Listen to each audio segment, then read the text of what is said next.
apologize or get out of my house." Those were the words my son screamed at me after his wife put on an entire crying, humiliating scene right in front of me. It all started at their house. I had arrived for a family dinner that Saturday evening. Tiffany was sitting there on her ridiculously expensive sofa in her designer dress, giving me that fake smile she always has when Dominic is looking. A smile that vanishes the second his head is turned. The dinner was awkward, as usual. Tiffany talked non-stop about her rich friends, her travels, and the latest piece of jewelry Dominic had bought her, a diamond necklace that cost $8,000. She said it 3 times during dinner. $8,000. It was as if she needed me to know exactly how much it was worth, as if she needed to rub it in my face that she had the money and the power in that relationship.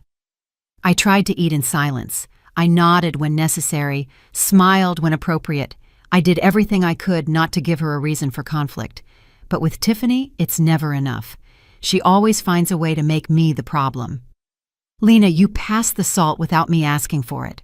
Her voice was sharp, offended, as if I had committed an unforgivable crime. I had seen her reaching for the shaker and simply moved it closer to her. A normal gesture, a common courtesy anyone would make at a dinner table. But for Tiffany, it was the perfect excuse. "I'm sorry, I just wanted to help," I said calmly, with that infinite patience I've developed over 3 years of enduring her disdain. But she was building her case. "You always do that. You always interfere. You always butt into everything. I can't even eat dinner peacefully without you hovering over me, controlling me." Her voice rose in volume. Her eyes welled up with fake tears, tears that appeared in a second, as if she'd been holding them back, waiting for the perfect moment to use them. Dominic put his silverware down on the plate. The sound of metal against porcelain echoed in the silence that formed. I watched him turn to me with an expression I had never seen before, pure hardness, as if I were a stranger who had just insulted his wife in her own home. "Tiffany, my love, what happened?" His voice was soft when he addressed her, protective, full of concern, the same tone he used with me when he was a boy and someone bothered him at school. But now that tone was for her, and for me, only scorn remained. "Your mother constantly disrespects me. I can't take it anymore, Dominic. I can't keep pretending everything is okay when she always makes me feel like I'm not good enough for you." Tiffany brought her napkin to her eyes. She sobbed.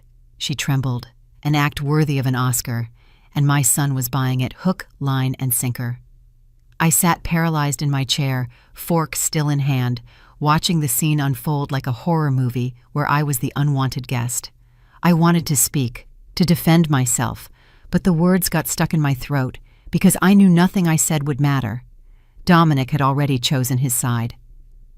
"Mom, you need to leave." Dominic's voice was dry, clipped, as if he were firing an employee who had made a serious mistake. "I don't want you here tonight." I stood up slowly. My legs were shaking. My heart was beating so hard I thought everyone could hear it. I picked up my purse from the chair. My hands moved on their own, as if my body knew it had to get out of there before something worse happened. "Dominic, I just wanted to help. I didn't mean to upset Tiffany." My voice came out broken, small, as if I had shrunk into something insignificant, something that no longer deserved to be in that house full of luxury and appearances. But he was already comforting his wife, hugging her, whispering things in her ear while she continued to cry against his chest. He didn't even look at me as I walked toward the door. He didn't even lift his head to see his mother leave with a broken heart. I reached the front door and opened it. The cold night air hit my face, but before I could step outside, I heard his voice behind me, firm, final, like a sentence with no appeal. "Mom, this can't keep going on. Tiffany is right. You're always interfering. You always make her uncomfortable. I need you to come next Saturday and apologize to her in front of all our guests. We're having a dinner, and you are going to apologize properly, or else don't come back at all." I turned around to look at him. There was my son, the boy I raised alone after his father left us, the boy I fed with the little I had, the boy I clothed in hand-me-downs so he could go to a decent school, The boy I worked double shifts for years. That boy was now a man looking at me as if I were a problem he needed to solve. Apologize or get out of my house. Those words fell on me like heavy, cold, immovable stones. Tiffany appeared behind him. She wasn't crying anymore. She had a small smile on her lips, almost imperceptible, but I saw it. That smile of victory, that smile that said she had won, that she had put me in my place, that she had turned me into what she always wanted me to be. Nothing. I nodded, not out of submission, not because I accepted their version of events. I nodded because at that moment I made a decision that would change everything. If they wanted me to apologize in front of their guests, I would do it, but not the way they expected, not with a bowed head and the shaky voice of a mother desperate to win back her son's love. No, I was going to that dinner. I was going to stand in front of all their rich friends and their plastic faces, and I was going to say something none of them expected to hear, something that would destroy the entire perfect facade Tiffany and Dominic had built, something that would make them regret treating me like this. All right, Dominic, I'll come on Saturday. I will apologize to Tiffany, I promise. My voice was calm, too calm, so calm that I saw a flicker of doubt in my son's eyes, but it was too late. I had accepted. I had sealed their own fate. I left that house with my back straight, without looking back, without crying, because the tears would come later, in the solitude of my apartment, in the darkness of my room, but not there, not in front of them. I wouldn't give them that pleasure. I walked down the empty street to the bus stop. The cold wind cut across my face, but I barely felt it. My mind was already working, remembering, connecting the dots, gathering pieces of a puzzle I had ignored for too long. Because I knew things Tiffany thought nobody else knew, things I had seen, heard, and kept silent about. The bus arrived. I sat in the back. I looked out the window as the city blurred past, the lights, the buildings, the people walking their normal lives. And there I was, at 67 years old, feeling everything I had worked for collapsing, but also feeling something new, something I hadn't felt in a long time, determination. Because that Saturday was not going to be the day Lena Calhoun knelt before a manipulative woman and her son blinded by money. That Saturday was going to be the day the truth came out, the day everyone saw who Tiffany Vance really was, the day my son discovered that the price of humiliating his mother was higher than he ever imagined. I reached my apartment, closed the door, stood in the dark hallway, and for the first time in 3 years, I smiled. A small, bitter, but real smile, because now I had a purpose. Now I had a plan, and nothing and no one was going to stop me. There was a time when Dominic and I were inseparable. A time when he sought me out to tell me everything, his joys, his fears, his dreams. A time when I was his favorite person in the whole world. I remember the day he was born, March 29th. I was living in Atlanta then. It was raining so hard the streets looked like rivers. I was alone in the hospital. His father had left us 2 months earlier when he found out a baby was coming. He said he wasn't ready to be a dad, that he had other plans, that I would understand someday. I never understood, but I didn't need to either. Because when they put Dominic in my arms and I saw him open those dark eyes, I knew he was everything I needed in this life.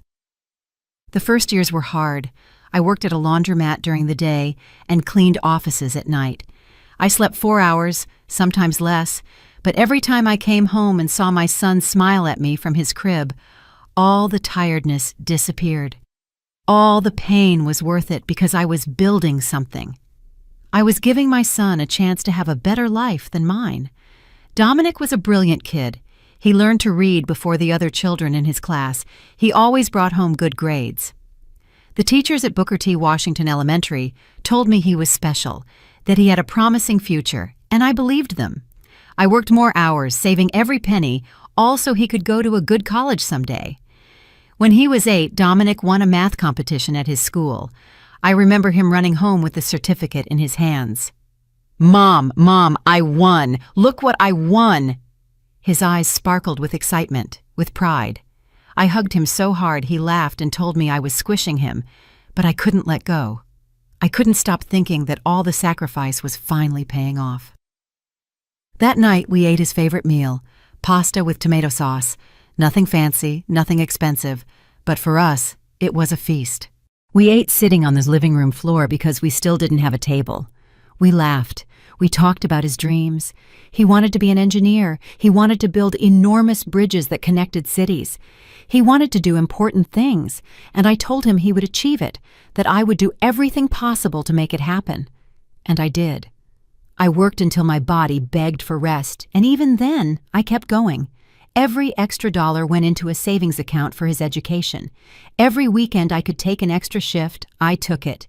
It didn't matter how tired I was. It didn't matter how much my back hurt or how much my hands burned from all the washing and cleaning. Dominic was my purpose, my reason for going on. When he reached adolescence, our relationship grew even stronger. He told me about the girls he liked, the problems with his friends, his insecurities. I was his confidant, his counselor, his safe harbor. Every night before bed, he would come to my room and we would stay up talking for hours, about everything, about nothing, just enjoying each other's company. "Mom, you're the strongest person I know," he told me one night when he was 15. He had just found out that one of his classmates had both parents and lived in a big house with a yard. I think he felt bad about our situation, about our small apartment, about the clothes I wore that were years old. But I took his hand and told him we didn't need more, that we were enough, that love isn't measured in square feet or new clothes. And he believed me. For many years, he believed me. We were a team, Lena and Dominic against the world. That's what we called ourselves. That's how we felt. Invincible, united, unbreakable. He got into Georgia Tech on a scholarship. I cried with happiness the day the acceptance letter arrived. I cried so much that Dominic had to hug me and tell me everything was okay, that we had done it, that his life was going to change. And it did. He studied civil engineering, just as he had always dreamed. He graduated with honors. He got a job at a major firm in Chicago. He earned good money, really good money, more money than we had ever seen put together in our entire lives. The first thing he did when he got his first paycheck was take me out to a fancy restaurant. "Mom, this is for everything you did for me." He ordered wine, an appetizer, dessert. He spent nearly $200 that night.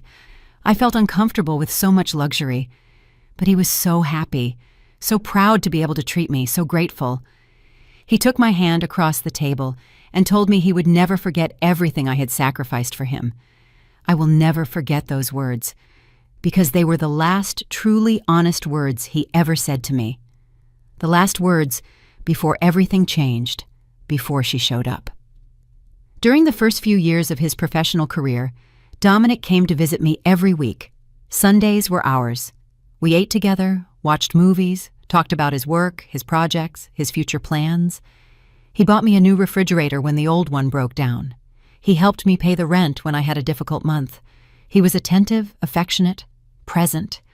"Mom, when I get my own house, you're going to live with me." He promised me more than once. "You won't have to worry about anything ever again. I'm going to take care of you the way you took care of me." And I believed him. Of course I believed him. He was my son, my boy, the man I had trusted my whole life. But then she came along, Tiffany Vance.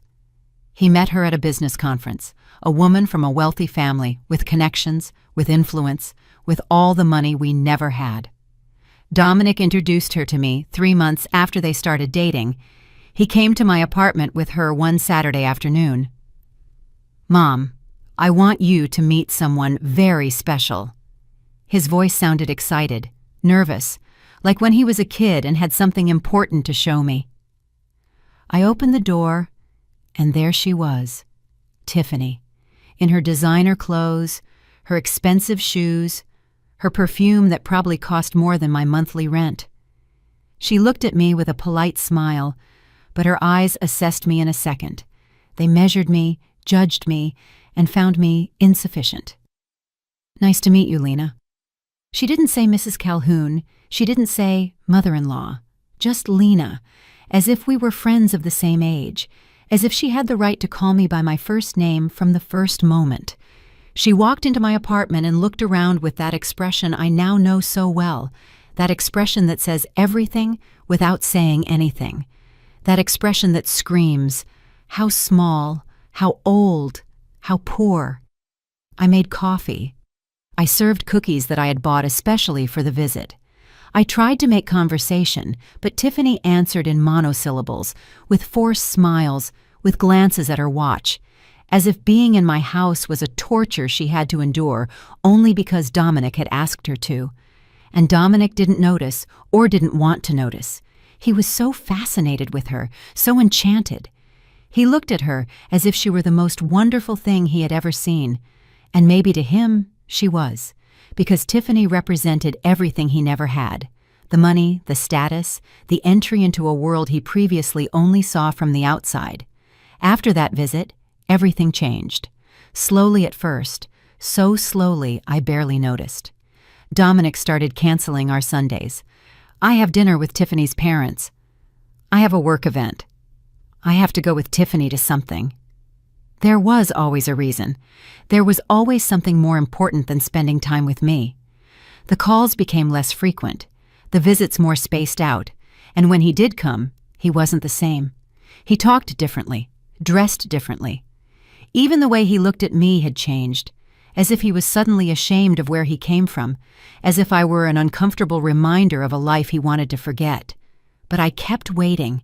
I kept believing it was just a phase, that once the novelty of the relationship wore off, my son would return, that he would remember who was there when he had nothing, that he would remember who sacrificed everything so he could get where he was. How wrong I was. Tiffany entered my son's life like a silent storm. At first, everything seemed normal, even sweet. Dominic was in love, and I wanted to see him happy. That's what a mother does. She puts her son's happiness above her own doubts, above that internal voice that tells her something isn't right. The first few months after meeting her were confusing. Dominic still visited me, but it wasn't the same. He arrived in a rush, left early, always had his phone in hand, always waiting for a text from her. And when that message arrived, his face lit up in a way that hurt me, because that light wasn't for me anymore. It wasn't because he was with me. It was for her. One Sunday, he came with news. "Mom, Tiffany and I are getting married." He said it with a huge smile, with that boyish excitement he always had when something good happened to him. I should have jumped for joy. I should have hugged him. I should have told him I was happy for him. But something in my chest tightened. Something told me this wasn't going to end well. Still, I smiled. Still, I hugged him. Still, I said all the words a son expects to hear from his mother at a moment like that. Because that's what mothers do. We swallow our fears, hide our doubts, and offer support, even if we are dying inside with worry. The wedding was elegant. Too elegant. They got married at a grand ballroom that cost over $30,000 just for one night. There were flowers everywhere, imported roses, orchids, arrangements so large they looked like sculptures. The food was from a renowned chef. The cake had 5 tiers. Everything was perfect. Everything was excessive. Everything was from Tiffany's world. I felt out of place from the moment I walked in. My dress was simple, nice, but simple. I had bought it at a discount store because I couldn't afford to spend $500 on a dress like the other guests. I did my hair myself. My shoes were already 2 years old, and as I walked among all those elegant people, I felt every stare, every silent judgment, every thought that said, "She doesn't belong here." Tiffany's family greeted me with cold courtesy. Her mother shook my hand as if touching something dirty. Her father didn't even look me in the eye.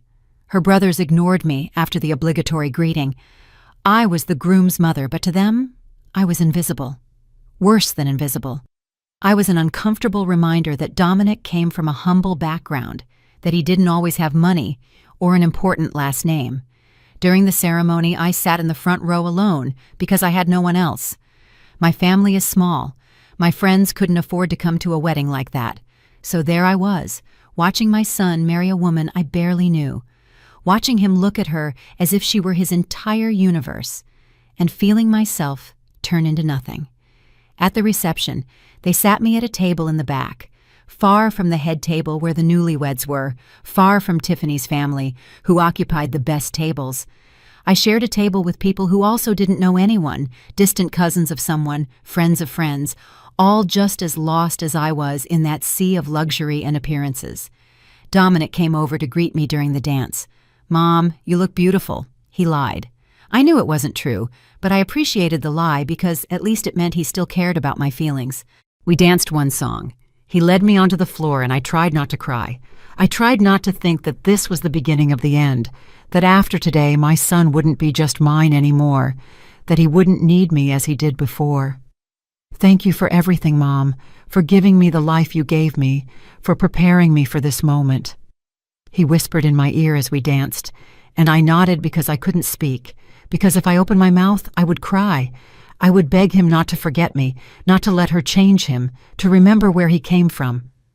But I didn't say anything. I just danced with my son. I just enjoyed those 3 minutes that would probably be the last time he would see me as someone important in his life. After the wedding, everything accelerated. Dominic and Tiffany moved in together into a house she bought, an enormous house in an upscale suburban neighborhood where every property was worth over $500,000. I went to visit them a week after they returned from their honeymoon. I brought a gift, a simple but beautiful dinner set. It was what I could afford, what my budget allowed. Tiffany opened the gift in front of me, looked at the plates, turned them over to see the brand, and then smiled. That smile I was beginning to know. That smile that didn't reach her eyes. "How lovely, Lena. Thank you. Although we already have dinnerware, we can use this for when we eat something casual, something simple." She left the box on the counter as if it were trash that needed to be thrown away later. Dominic didn't say anything. He didn't defend my gift. He didn't tell his wife to be kinder. He just looked away, uncomfortable, ashamed, and I understood at that moment that I couldn't count on him anymore, that she already had more power over him than I did. The following months were a process of slow disappearance. Every time I called, Dominic was busy. Every time I suggested visiting them, there was an engagement, a dinner, a trip, a meeting, always something that was more important than spending time with his mother. And when they finally invited me, Tiffany was there, controlling the conversation, interrupting when I spoke, correcting things I said. "Dominic, your mother said you put the tomato first, but you actually put it in last." Small corrections, small humiliations designed to make me feel foolish, to make me feel like I didn't know anything, that she knew more, that she was better. And the worst part is that Dominic let it happen. He laughed, he nodded, he agreed with her. His mother who raised him, his mother who sacrificed everything for him, his mother who worked until she broke so he could have an education. That mother was now less important than the opinion of his rich wife. One day, I visited them without warning. It was a mistake. I knew it the moment Tiffany opened the door, and I saw pure annoyance, almost disgust. "Lena, we didn't know you were coming." She didn't say, "Come in." She didn't say, "What a surprise." She just stood there blocking the door as if I were a persistent salesperson who had called at the wrong time.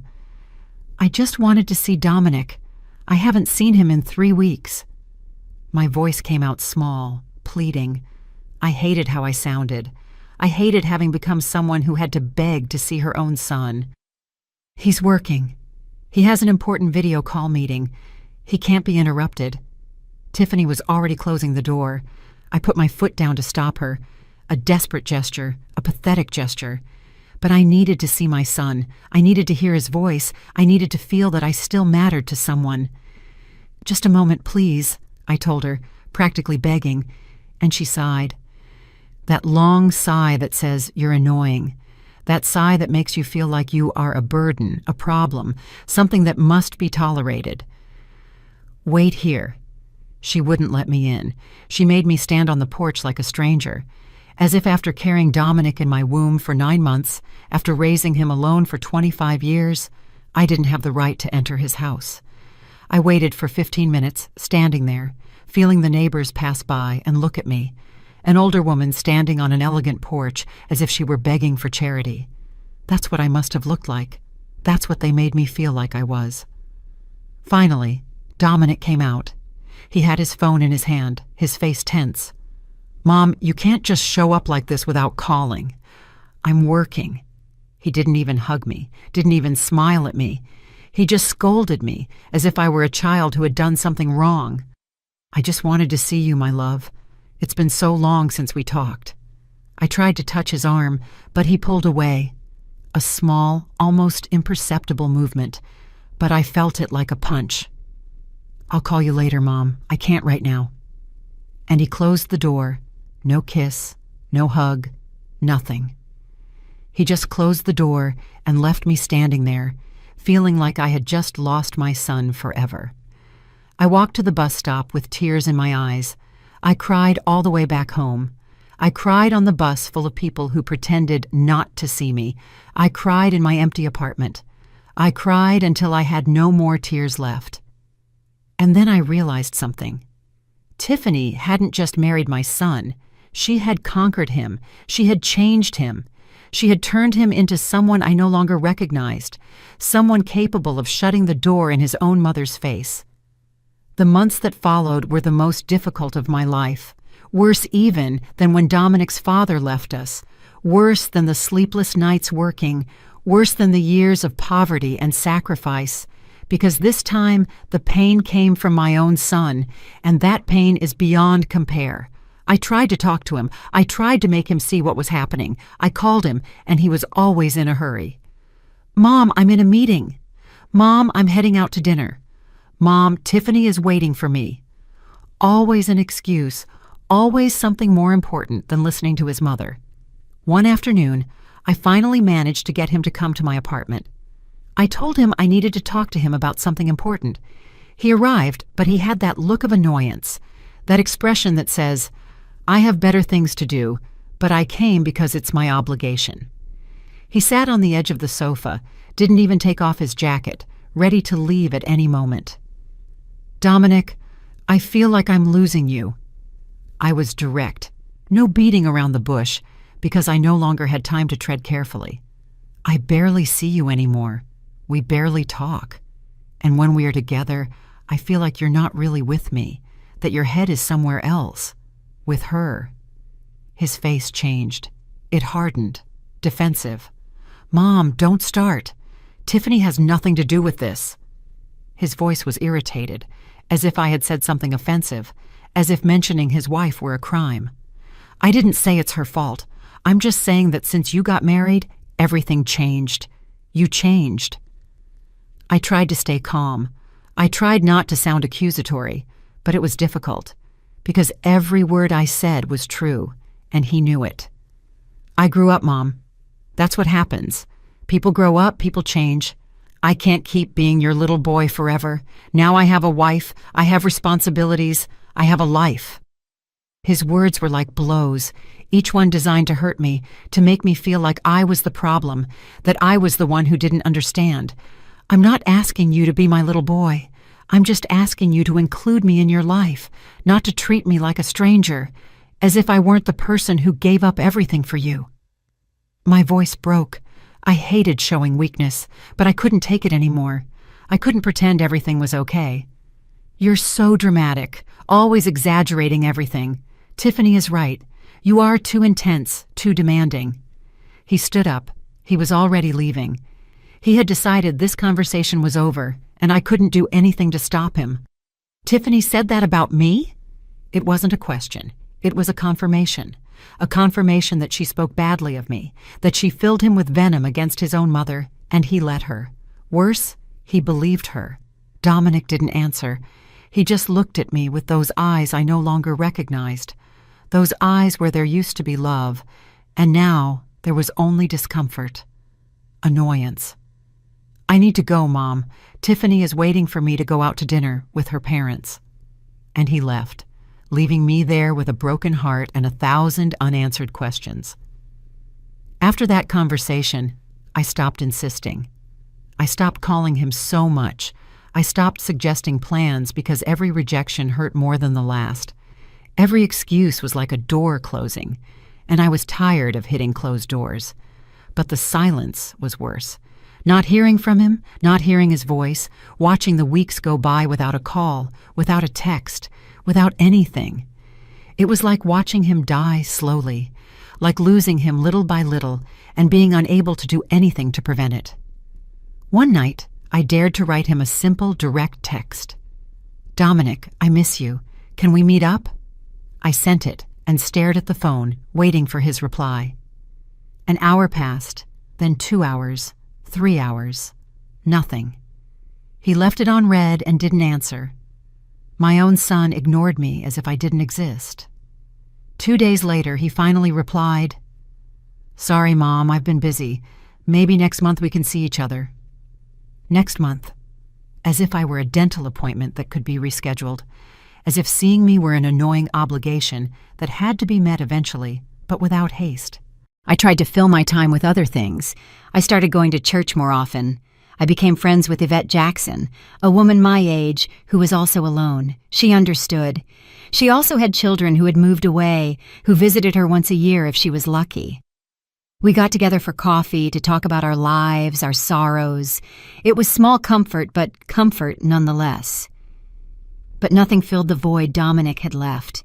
Nothing healed the pain of knowing that the son I gave everything to was now treating me as if I were a nuisance in his perfect life. Months passed, and the visits became rarer and rarer. When they finally invited me to their house, everything was awkward. Tiffany treated me with that fake kindness that is worse than direct abuse. She offered me coffee in expensive cups. She asked me how I was in a sweet voice but with empty eyes, and I played the game. I smiled. I said everything was fine. I pretended not to notice her subtle digs, her poisoned comments disguised as concern. "Lena, you look tired. Are you sleeping well? You should take better care of yourself at your age," she would say, while serving me tea in fine porcelain, as if she cared, as if she were genuinely worried about my well-being. But I saw the truth in her eyes. She just wanted me to look bad, to feel bad, to know that I didn't belong in her world. And Dominic sat there, silent, letting it happen. Sometimes he even chuckled when she said something especially hurtful, like when she mentioned that I should update my wardrobe because the clothes I wore were so old-fashioned. He laughed. My own son laughed at his mother's clothes, the same mother who wore old clothes for years so he could have a new uniform for school. Tiffany began subtly comparing us at first. "My mother traveled to Europe last month. It was wonderful. Have you traveled, Lena?" She knew perfectly well that I had never left the country, that I barely had enough money to pay my rent, but she needed to rub it in.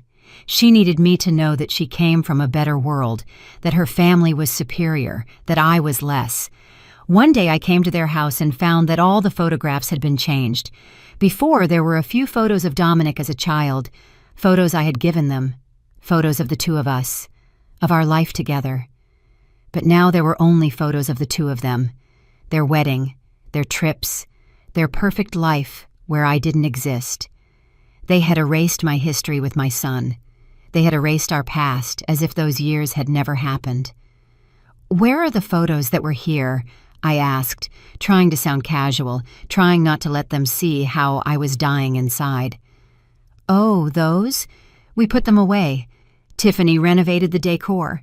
Everything is more modern now, more elegant." Dominic didn't even look at me when he said it. He was checking his phone, as if this were an unimportant conversation, as if he hadn't just told me he had put away all the proof that I was ever important in his life. Every visit was a new humiliation. Every encounter a new way to make me feel small, insignificant, invisible. And the worst part is that Dominic didn't just allow it. He participated. He had become his own wife's accomplice in the task of destroying his mother. The invitations became even more spaced out, and when they arrived, they always came with conditions. "Come to dinner, Mom, but not too late because we have plans afterward. Come on Sunday, but only for 2 hours because we're going out.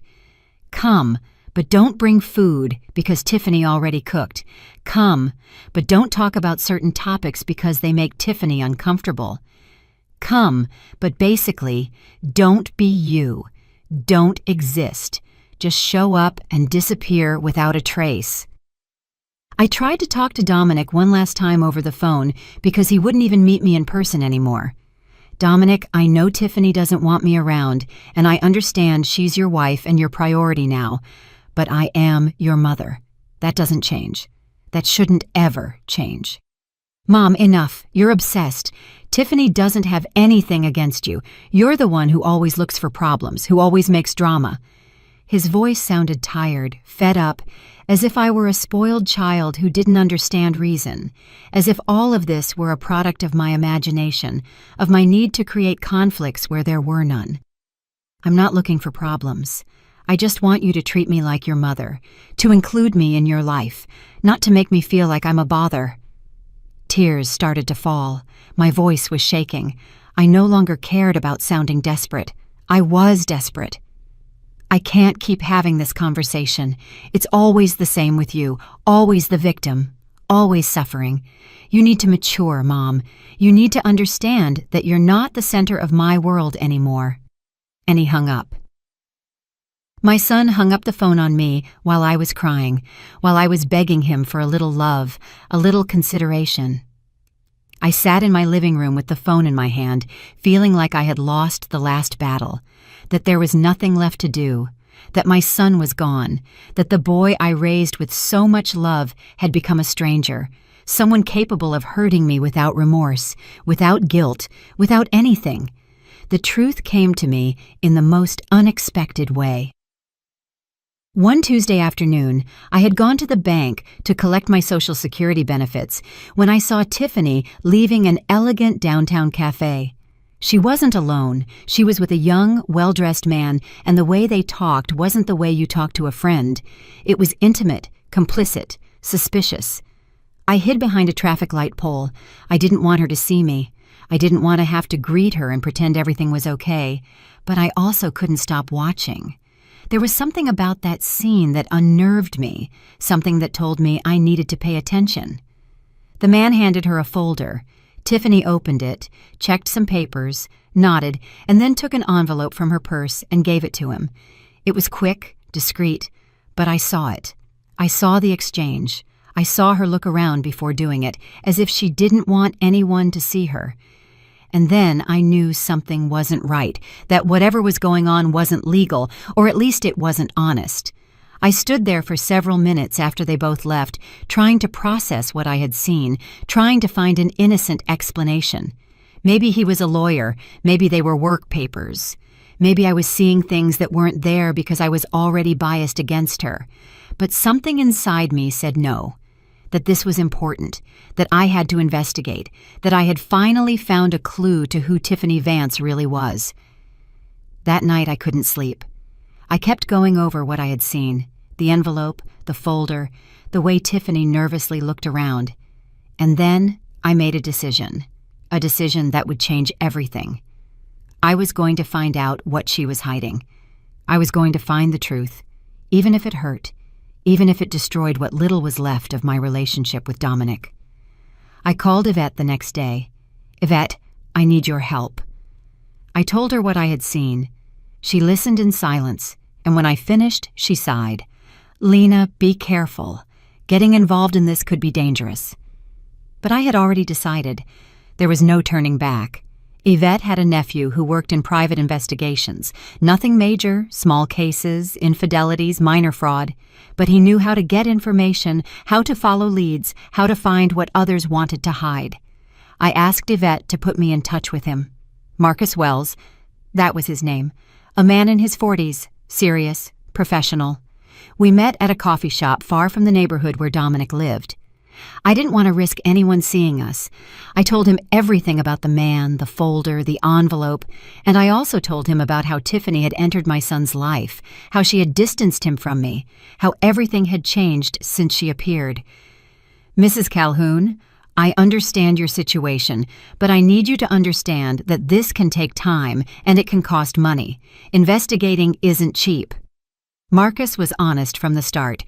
He told me he would need at least $1,000 to start, to follow her, to check public records, to see if there was anything shady in her past.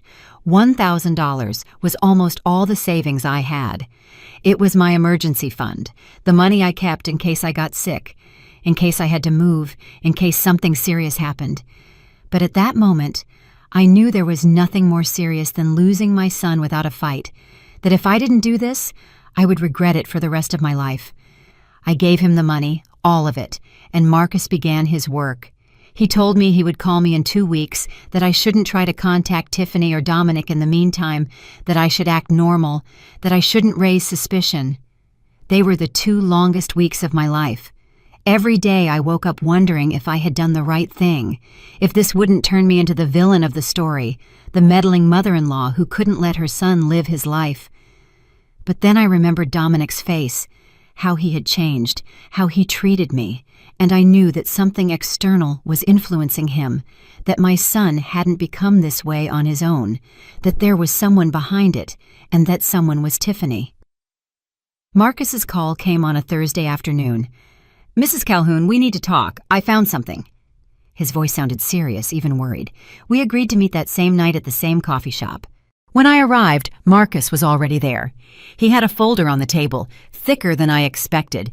It looked full of papers, documents, proof. My heart was beating so hard I thought it would jump out of my chest. "Mrs. Calhoun, what I found is serious. Very serious."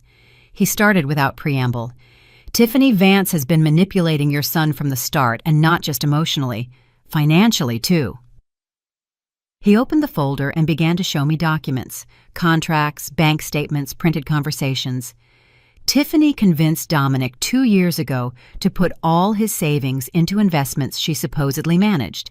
She promised to double his money in a year. He trusted her. He gave her everything, more than $100,000 he had saved over years of work. Marcus pointed to the papers as he spoke, the numbers, the accounts, everything right there, black on white. "And what happened to that money?" I asked, though I already feared the answer. I already knew nothing good could come of this. It disappeared. Or rather, she moved it to accounts in her name, to real investments, but ones for which only she is the beneficiary. Dominic put the money in, but she's the sole owner. If they divorce tomorrow, he won't see a dime of it back. Marcus moved to another document. "This is the contract he signed. It's written in a way that makes it look like they're both partners, but if you read the fine print, everything goes to her." I felt the floor move beneath me.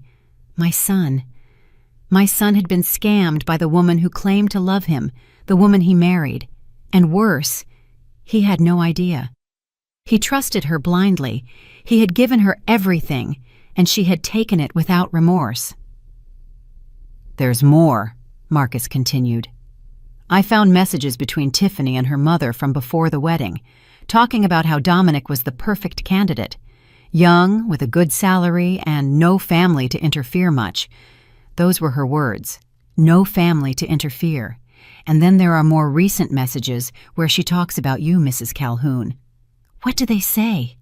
My voice came out as a whisper. I was trembling. My whole body was shaking.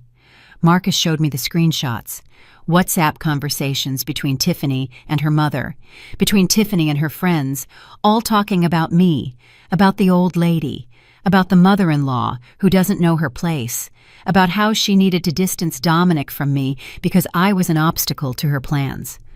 I almost have him where I want him. All that's left is for him to cut ties with the mother. He's too dependent on her, but I'm working on it. Little by little, I'm convincing him she's toxic, that she's manipulative, that he needs to step away to be happy. That message was from 6 months ago, 6 months in which Tiffany had systematically poisoned my son against me. Another message read, "The old lady came today without warning. I had to invent that Dominic was busy. She can't keep showing up like that. I need him to set clearer boundaries.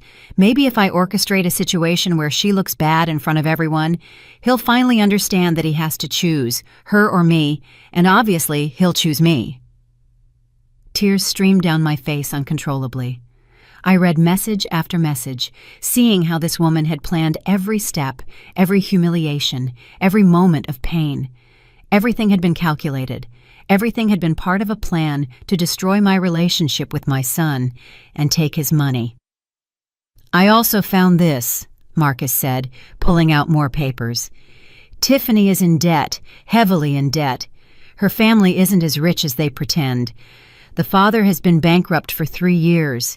He lost his business. The house they live in is mortgaged to the hilt. All the money they have is borrowed. Appearances, pure smoke. And Tiffany needed to marry someone who could maintain that lifestyle, someone who had money or who could get it. And she found Dominic. He showed bank statements from the Vance family, debts with banks, with lenders, with credit cards, hundreds of thousands of dollars. And meanwhile, they continued to keep up appearances, continued living in their big house, continued buying expensive clothes, continued traveling, all with money they didn't have, all with loans they couldn't repay. And now Tiffany was doing the same with my son's money, spending it, investing it in her name, making sure that when everything collapsed, she would be protected and Dominic would be left with nothing. "Does Dominic know any of this?" I asked, though I already knew the answer. Marcus shook his head. He has no idea. She shows him fake account statements. She tells him the investments are going well, that they're making money. But the truth is that every month she takes money from those accounts to pay her family's debts, to maintain the illusion of wealth. And Dominic works harder and harder, thinking he's building a future, without knowing that future is being stolen every day. I closed my eyes. I tried to breathe. I tried to process everything I had just discovered. My son was being manipulated, scammed, deliberately distanced from me, and all for money, for the damn money and appearances. What do I do with this, Marcus? How do I tell my son that the woman he loves is a liar? How do I show him this without him thinking I'm making things up because I don't like his wife? That's the problem, Mrs. Calhoun. Tiffany has done a perfect job. She has planted in Dominic's mind that you are the problem, that you are controlling, jealous, manipulative. So if you show up with this proof, there's a high possibility he won't believe you, that he'll think you paid to fabricate evidence, that you're so desperate to separate him from Tiffany that you're capable of lying. I spent days looking at those documents. I read them over and over as if they might change, as if I might discover that it was all a mistake, that Marcus had been wrong, that Tiffany wasn't really a manipulator who had planned everything from the start. But no. The papers kept saying the same thing. The truth remained the same, raw, painful, undeniable. I stored everything in a shoebox at the back of my closet. I couldn't leave them in plain sight. Every time I saw them, my stomach churned. I wanted to call Dominic and scream the truth at him, to go to his house and put the documents in his face, to force him to see what I saw. But I knew I couldn't do it that way. Tiffany had done her job too well.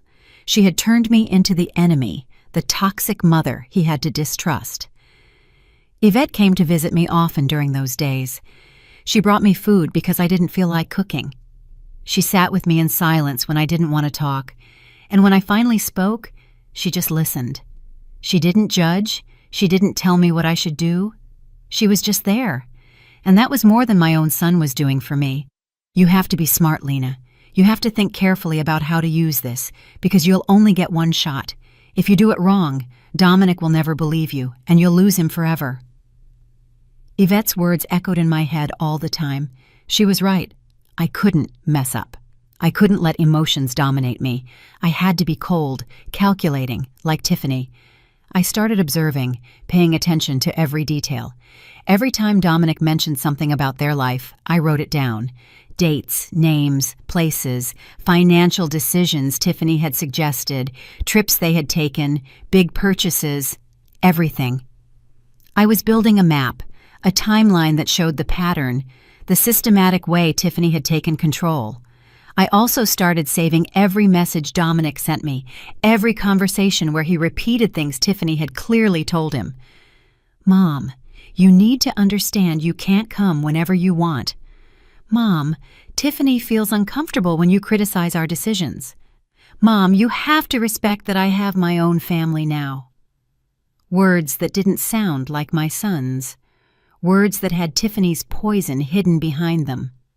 Marcus called me 2 weeks later. "I have more information. Tiffany is planning something." We met again, this time at a more discreet park, less chance of anyone seeing us together. "Tiffany is going to ask Dominic to buy a new house, bigger, more expensive. She already found one. It's worth $800,000. She's going to tell him it's an investment, that the value will go up, that it's the perfect time." Marcus showed me an email she had sent to a realtor 2 days earlier. "My husband has great credit and excellent income. We're ready to make an offer." Dominic doesn't have $800,000. He barely had enough to buy the one he lives in now, I said, confused, not understanding how Tiffany planned to do this. "I know, but she's going to convince him to take out a massive loan, to use all the credit he has. And when they get that house, she's going to make sure they put it in both their names, but with a special clause.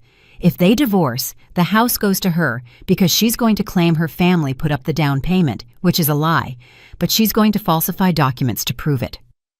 Marcus knew things that scared me, things that made me realize how deep Tiffany's plan went. "That's fraud. That's illegal." My voice was shaking, not from fear, but from rage, from helplessness, from seeing how this woman was destroying my son, and I couldn't do anything to stop her. "It is, but it's very difficult to prove if Dominic signs voluntarily, if he accepts everything without reading, without questioning, which is exactly what Tiffany has been training him to do these 3 years. To trust her blindly, not to doubt, not to ask for second opinions, just to sign where she tells him." Marcus put the papers away.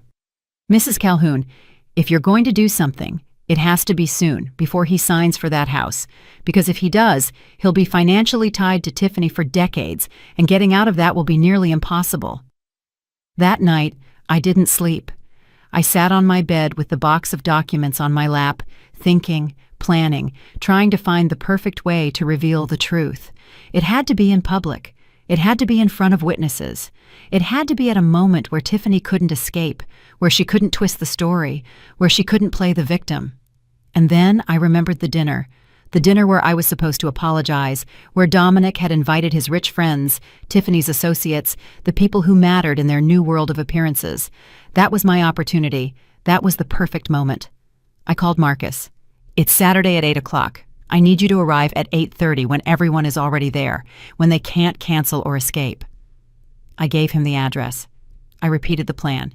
He confirmed that he would be there with everything, every document, every piece of evidence, every message. The days leading up to the dinner, I spent preparing, rehearsing in my head what I was going to say, how I was going to say it. It had to be perfect. It had to be clear, direct, without emotions that would betray me, without tears that would make me look weak, without rage that would make me look like the bitter mother-in-law. Just facts, just truth, just justice.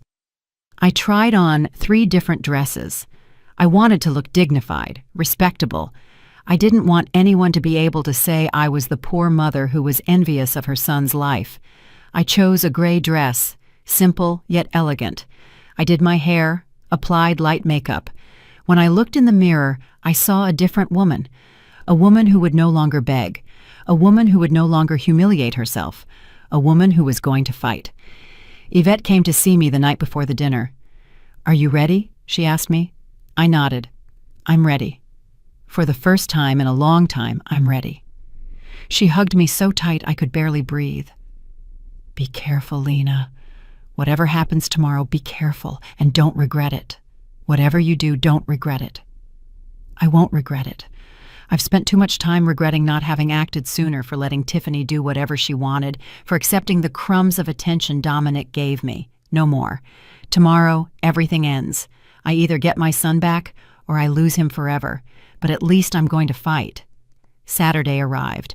I woke up early, even though the dinner was in the evening. I showered, got ready calmly, put on the gray dress, did my makeup, looked in the mirror, and for the first time in months, I recognized myself.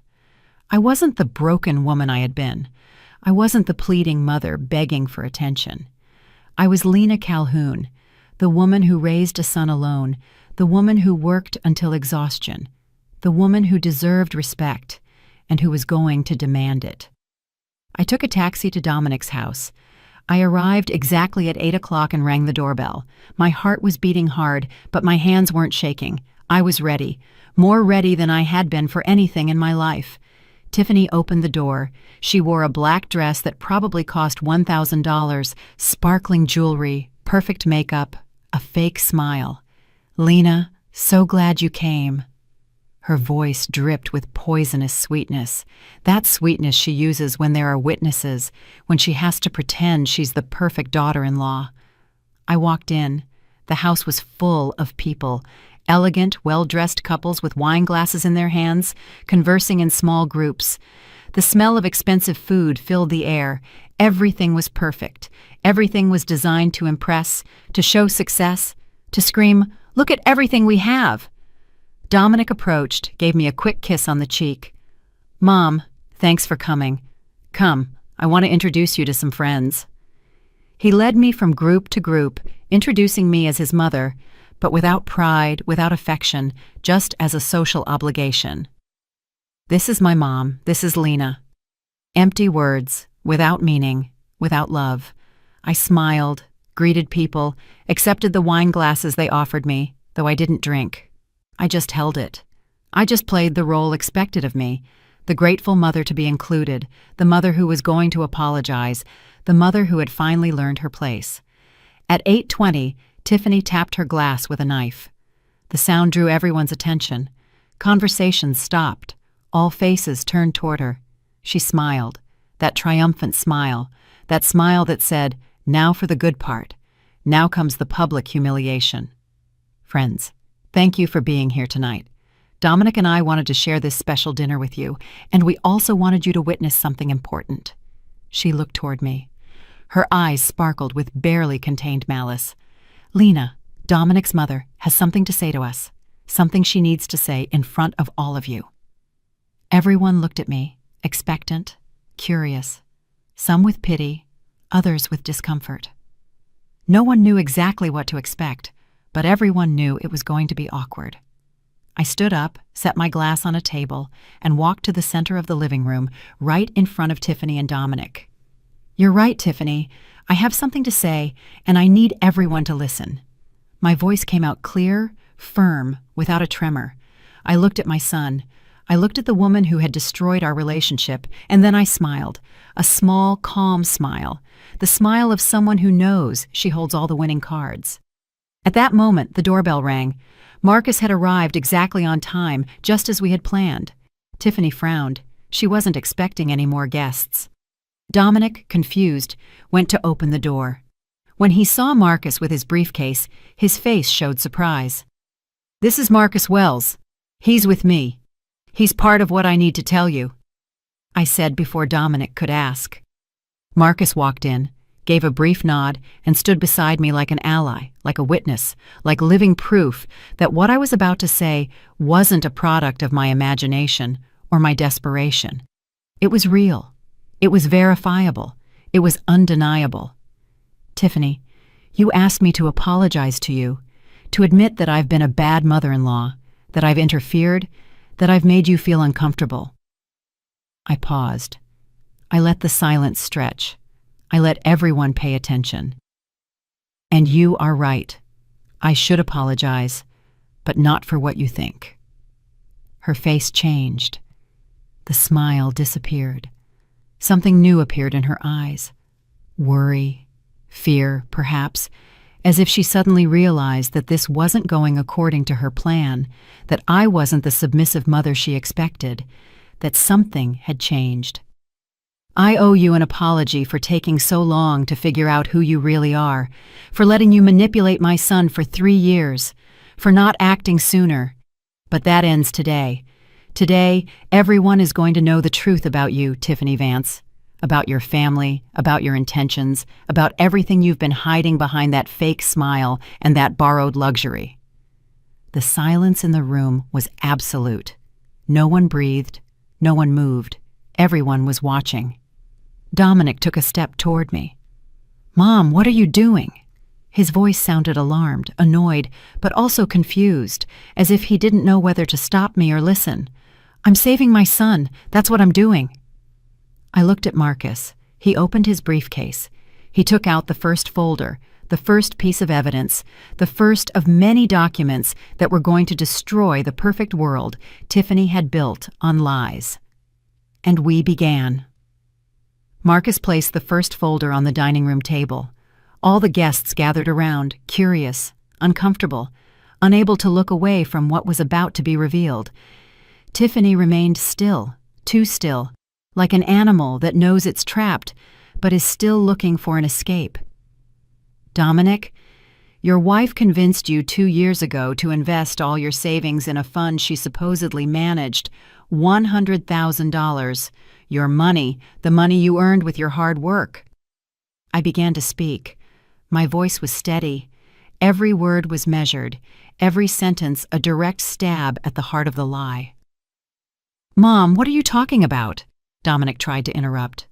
His face showed confusion, annoyance, but also a flash of fear, as if a part of him already knew that what was coming wasn't going to be pleasant. "Let me finish. Marcus, show them the documents." Marcus opened the folder, pulled out the contracts, the bank statements, the papers that showed every movement of that money. "Here is the contract you signed, Dominic. It says that you and Tiffany are partners, that you both own the investment. But if you read this clause here in the fine print, you'll see that in case of marital dissolution, all assets go to her. Only her." Dominic took the papers. His hands were shaking. He read, he reread. His face changed with every line. From confusion to disbelief, from disbelief to understanding, from understanding to horror. "Tiffany, this is true. Why is this clause here?" His voice sounded broken, as if every word pained him. "Honey, it's just a legal technicality. My lawyer told me it was necessary to protect the investment." Tiffany tried to sound calm, but her voice was trembling. Her hands were moving nervously. She tried to touch Dominic, but he moved away. A small but definitive movement. "Protect the investment or protect yourself," I continued.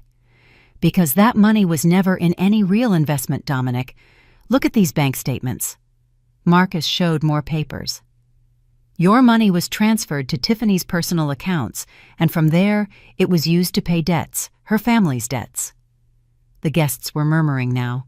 Glances were exchanged. Some took out their phones, probably recording or taking pictures. The scandal was unfolding right in front of them, and everyone wanted their piece of gossip to tell later. "That's a lie! That's completely false!" Tiffany raised her voice. Her face had turned red. She was no longer the elegant hostess. She was a cornered, desperate woman. "Dominic, she's making all of this up. She's jealous. She's always been jealous of what we have." "Jealous?" I repeated the word with bitterness. "Yes, Tiffany, I'm jealous. Jealous of how you stole my son, of how you manipulated him, of how you systematically distanced him from me. Marcus, show them the messages." Marcus pulled out more papers, screenshots of conversations between Tiffany and her mother, between Tiffany and her friends, conversations where she planned every step, where she spoke of me as an obstacle, where she mocked Dominic for trusting her, where she calculated how much money she could bleed him for before he realized. Dominic read the messages in silence. His face lost color with every line. "I almost have him where I want him. The old lady is a problem, but I'm distancing him from her little by little. It's easier than I thought. I just have to cry a little, and he does what I want." Those were Tiffany's words, her own words, impossible to deny. "Tiffany, did you write this?" Dominic showed her the phone. His voice was barely a whisper full of pain, of betrayal, of a world collapsing. "Did you really write this about me? About my mother?" Tiffany didn't answer. She just stared at the papers, searching for an escape, searching for an explanation. But there was none. The evidence was irrefutable. The messages were clear. Everything was there, black on white, undeniable truth. "And there's more," I continued without pity. "Tiffany told everyone that her family is rich, that they have properties, successful businesses, but the truth is they are bankrupt. Her father lost everything 3 years ago. The house they live in is mortgaged. They have debts with 4 different banks, over $200,000 in debt. And your money, Dominic, your money has been paying those debts, maintaining the illusion of wealth, sustaining a lie. Marcus showed the Vance family bank documents, overdue mortgages, unpaid loans, maxed out credit cards. All the money they pretended to have was smoke, debt disguised as success. And now everyone in that room knew it. All the elegant friends, all the business associates, everyone who had believed the facade. One of the guests spoke up, Clara Diaz, a businesswoman who knew Tiffany from a social club. So the trips to Florida, the jewelry, it was all with Dominic's money? Her voice sounded indignant, deceived, because she too had probably believed that Tiffany was at her same social level, that she belonged to that circle of wealth, and now she discovered it was all a lie. Tiffany tried one last time. Dominic, please let me explain. Yes, I made mistakes, but I did it for us, for our future. Your mother is twisting everything. She's making it look worse than it is. Her eyes filled with tears. Real tears this time. Not from manipulation, from desperation, from seeing everything collapse. But Dominic no longer looked at her with love. He looked at her with disgust, with betrayal, with the pain of someone who discovers that everything he believed was a lie. You used me from the beginning. You used me. You distanced me from my mother. You made me believe she was the problem when the problem was you. His voice rose in volume, rage mixed with pain. You needed my money. That's all you needed, and I was so stupid I gave you everything. He turned toward me. His eyes were full of tears. Mom, I didn't know. I had no idea. I thought you were jealous. I thought you couldn't accept that I had grown up. But it was her this whole time. It was her. His voice broke. My son, my boy. Crying in front of everyone, destroyed. I wanted to hug him, but I stopped. Not yet. First, I had to finish what I started. First, I had to make sure Tiffany could never hurt him again. Dominic, she was going to make you sign an $800,000 mortgage next week for a house that was going to be put in her name with fake documents claiming her family put up the down payment. You were going to be in debt for 30 years for a house that would never be yours. Marcus showed the emails, the documents from the realtor, the complete plan, detailed, ready to be executed. All that was missing was Dominic's signature. Just one more week of deception, one more week of lies, and my son would have been financially trapped forever. The guests were no longer trying to hide it. They were talking among themselves, pointing at Tiffany. Some were leaving, others were still taking out their phones.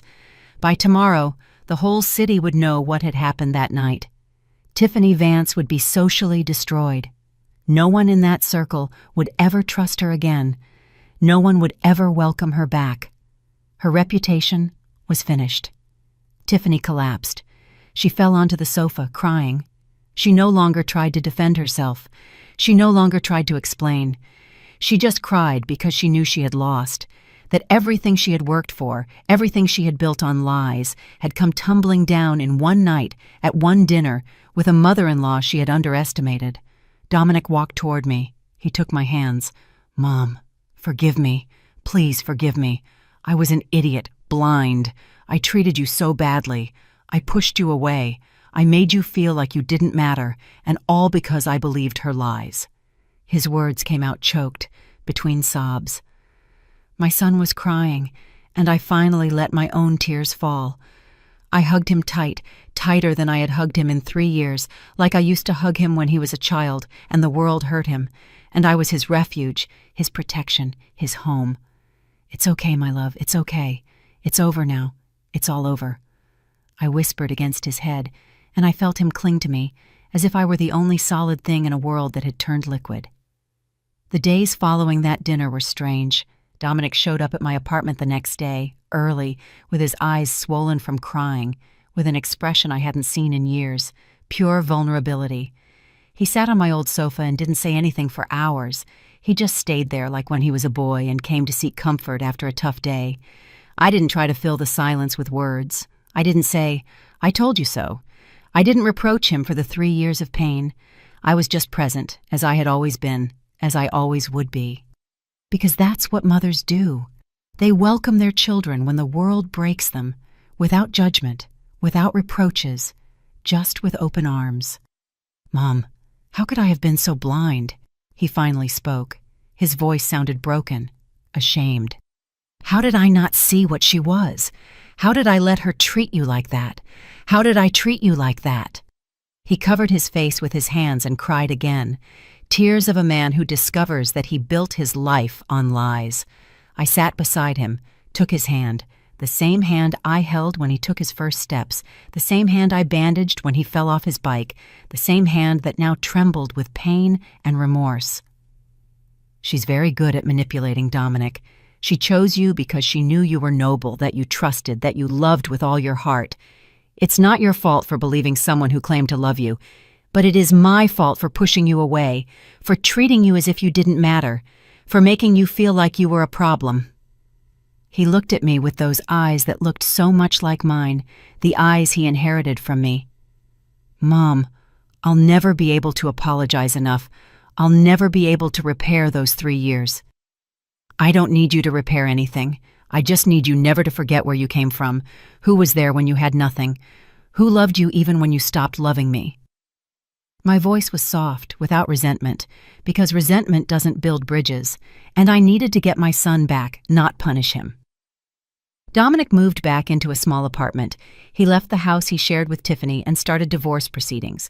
Marcus helped him with the legal documents, with the lawsuits to recover at least some of the stolen money. It would be a long, painful process, but necessary. Tiffany tried calling him several times.